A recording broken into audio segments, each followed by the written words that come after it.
Alrighty there, Scariot. It's time to take you down once and for all.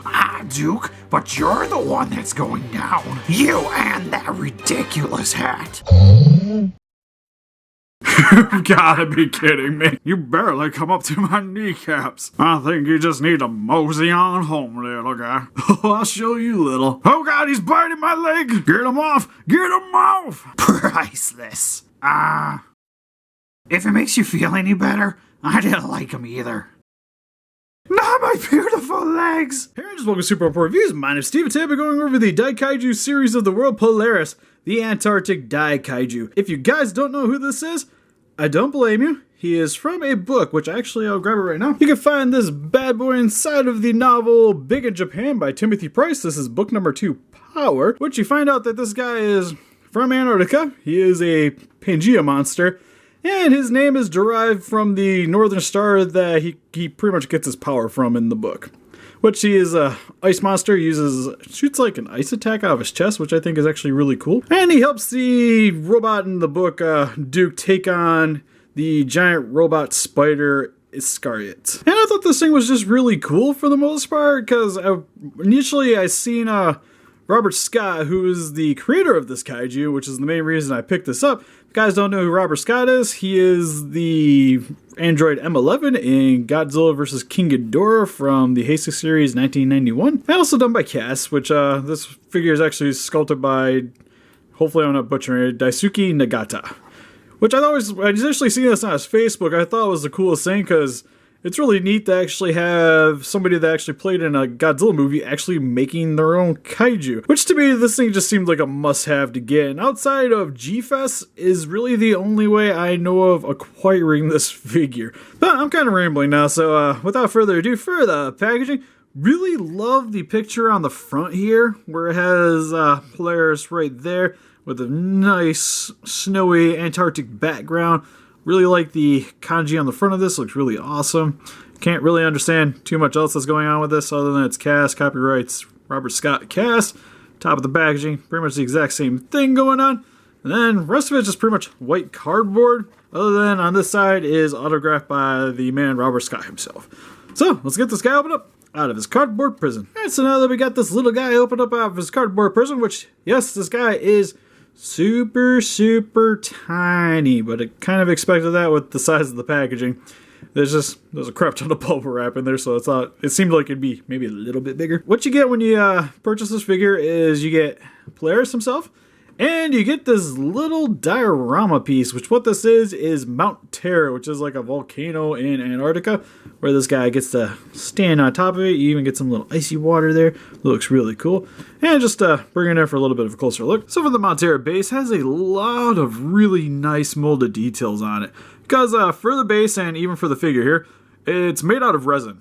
And it's hand sculpted, so this was not produced like in a Chinese factory or just manufactured. Somebody actually sat there, sculpted this entire thing, painted it, put it in a box. And I think that's just what makes this thing just very stand out for what it is, and it's one of the reasons I want to pick it up, because this is just a labor of love right here, and you don't really get to really say that about a lot of the figures you get to see in a lot of collections, and I just think it's actually really sweet. But for the base here, what you get here is a really nice looking ice formation on the back here, kind of like the side of a glacier, where you get a lot of bends, hard edges like you would expect to see out of ice. And then really love the variety in the color scheme too, where you get this really nice bright white on top, and then it kind of transitions into more of this dirty color as you get towards the base. Which even on the base here for the little coastline area, you can see a little bit of what appears to be kind of like a rock formation, or where the ice is. It's very hardened, even has this more gray-blue tint to it, but you can even see the snow kind of speckle throughout on top, and it's just really awesome the job that they did on here. And you can even see the little dragging of the tail line right here, and on the tip of the crest of the beach here, you can even see a little bit of the water breaking. Maybe I would have liked to have seen that expanded a little bit more. Would have been kind of cool, especially on like the front shots, because you only get a little bit of glimpse of water there, and it might have been cool to see a little bit more elongation just to kind of work with that. But then this one to really fit in the side of the box that it came with.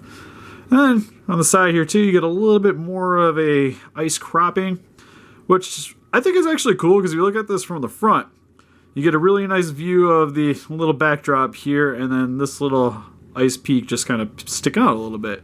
Because if you come around to the back, it's just jet black, so it's not really meant to be looking like this, which I kind of understand. It might have been cool to actually maybe see a little bit of the white paint job there too, if you maybe wanted to have him like looking over the iceberg. Give you a little bit of variety since he's not actually fixated to the stand. But I still think it actually looks really nice too. It's got really nice smooth edges. And even on the base too, you get that jet black and you get to see some of the little indentations of the detail on the sculpt for the resin. But overall, especially on the top section here, looks gorgeous. So if I had one little complaint about this stand, I mean, it's not even really a complaint, it's just something that might have been a little bit of a nice feature, is some way to actually fixate Polaris to the stand, because you can see here where he has the groofer's tail. This is essentially how he's meant to be standing on the display. And as you can see, I tipped it a little bit and he starts sliding off of it, which might have been nice to actually had some way of actually fixating him onto the stand. Maybe having like a little peg sticking up right here and his foot could insert on top of it. Which, I imagine the way that it was designed, not really going to happen. Because if you want to start moving him around, you're going to have to take him off the stand. You're going to want to move it separately because you don't want it falling down and breaking. You don't want to damage the stand because him sliding around here is going to scuff up the paint job, I would imagine. So it would have been cool if there was some way to actually hook him onto there. But then again, if you want to have him displayed away from it or having him like standing up in front of it, you would have that little unsightly little peg sticking up on there and it wouldn't really look that great, especially for pictures, for what I do. So I'm glad that it doesn't have it for me, but say if it was actually going to be mass produced, which I really doubt it, but that'd be kind of cool, that would be something I would look into for this little guy. And then for Polaris' details himself, overall the sculpt on this thing is freaking bonkers for especially how tiny of a little figure this is, because as you can see, Polaris here only stands at about 3 inches, so he's not a very big kaiju that we got here. I'm just grabbing this little GMK guy off my shelf, which is a vinyl. He's got a little hair in his little claw. You can see here, just for a little size comparison, and how much detail is actually on this Polaris in comparison to the GMK Godzilla we have here. Which, yes, this guy's resin, this guy's vinyl, but have you seen X Pluses? You can get some pretty good details out of little vinyls here. And, oh, Polaris just looks so good standing next to this guy. I'm sorry, GMK. I'm so sorry. I'm just grabbing another one of these little Bandai miniatures just to show you guys another little detail comparison. Because I really like these ones for the little miniature sets, because they have a lot of detail and it's cool to have the little diorama going along with it, which is pretty much what this guy is here. And you can just definitely tell who has the better quality between the two. And yes, it's Polaris. Because bringing in for a little bit of a closer look at his details, the head sculpt on this guy is really cool. Kind of reminds me of a little Godzilla in a way. Especially with the little ears up here. I don't know why, he looks freaking adorable. And little Godzilla's like the first thing that pops up into my head. I don't know why. But I really like the paint job here on the eyes, where it's this slightly darker shade of yellow with a little bit of black there just to kind of convey the pupils. And it has this really nice gloss over top of it, so it gives it a really good shine. And for his mouth, he has his bone-colored teeth with a little bit of gloss red on his tongue. What's cool too is for his teeth here, he's got these 2 little fangs sticking out of the front to give him a little bit more of an intimidating appearance. He's got this little adorable button nose. And you can see the semblances of his spines starting at the back of his head, which he only has the 1 set of spines, which I think actually works pretty well for this kaiju. And I like too that it's pretty predominant starting from the top of his head, so you kind of know what's going on from the back. And he has these very large ears, slightly elongated, not like the Heisei Godzilla where it sticks up just a little. These things definitely are very predominant on the figure, which I think gives it a little bit more character than some of the other ones, gives them a little bit more of a mammal feel to the figure. Moving down to his neck region, where you can start seeing some of the folds and a little bit of the muscle definition. And what's cool too is underneath his neck, he has these little holes kind of poking through the suit, which I think is actually really cool because, to my understanding, this would be for the suit actor so he can actually see what's going on. And I think that's just awesome attention to detail to the little guy here. And you can even see some of the little folds here on the front of his chest too, which you wouldn't think to really see on an actual monster, but a suit. And with this chest here, it's primarily just folds of skin. Same with on the back. For the most part, he has a very thick hide appearance like you would see on, say, walruses or rhinos, where it's just mostly skin protecting his outer layer. And then for the front of his chest is in a little bit more of a lighter whitish gray color scheme. And on the back here, you get a little bit more of a blue tint going on through the rest of the kaiju here, which is his primary color. And then for his little hands here, get some more bone coloring here for the nails, a little bit of gloss over top to give it that really nice shine. A little bit of detail on the palm sections, nothing too crazy.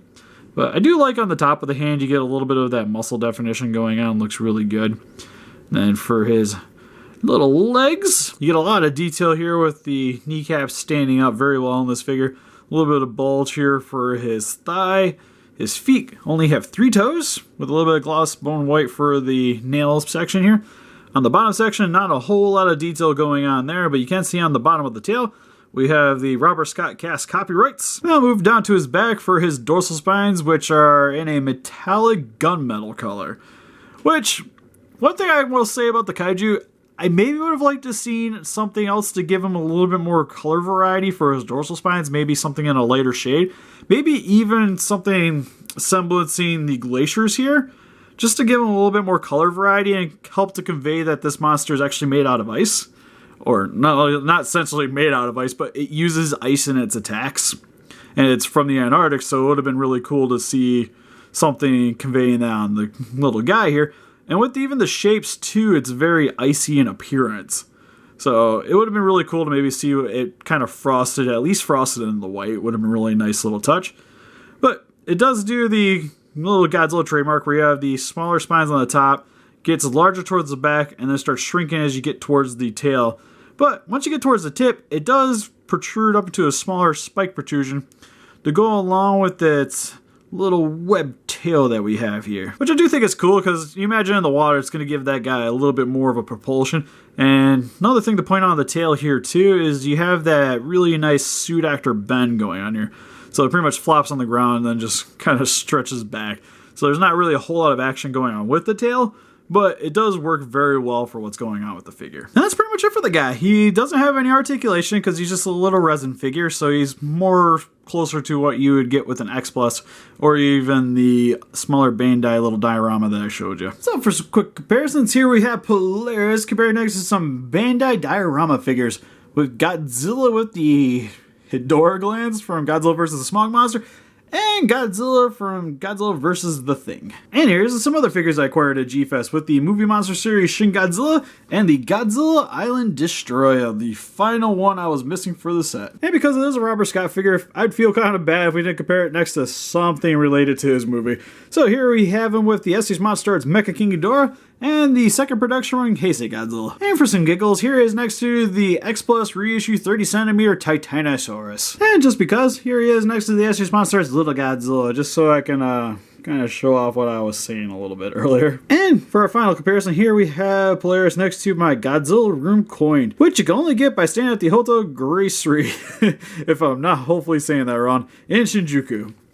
And picked this up from Robert Scott as well. Can't, again, thank the guy enough for this stuff because I personally love these little things. And granted, I'll probably never actually get to stay in the room unless this channel takes off or something. But it would be really cool. But at least if I never actually make it there, I got something. So overall, with the Dai-Kaiju series of the world, Polaris, the Antarctic Dai-Kaiju, I actually think this guy is really sweet. It's definitely one of my favorite purchases that I made at G-Fest. Because granted, Garuda was my holy grail figure as of right now because it was the one I've been looking for forever. But I just really love the story of Polaris with him being handmade from Japan and having to acquire this guy from Robert Scott, where he's written in the book by Timothy Price. You have the illustration for him done by Alan Barnes, and he was designed by Robert Scottfield, which I think is really awesome. And that little story in a nutshell is pretty much what made this guy a must-have figure for me when I was at the convention.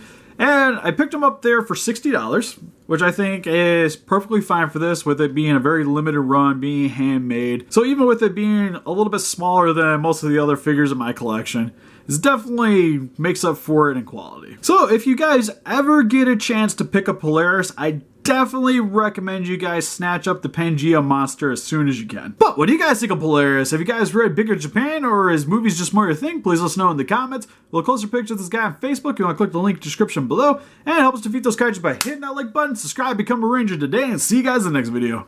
Bye bye.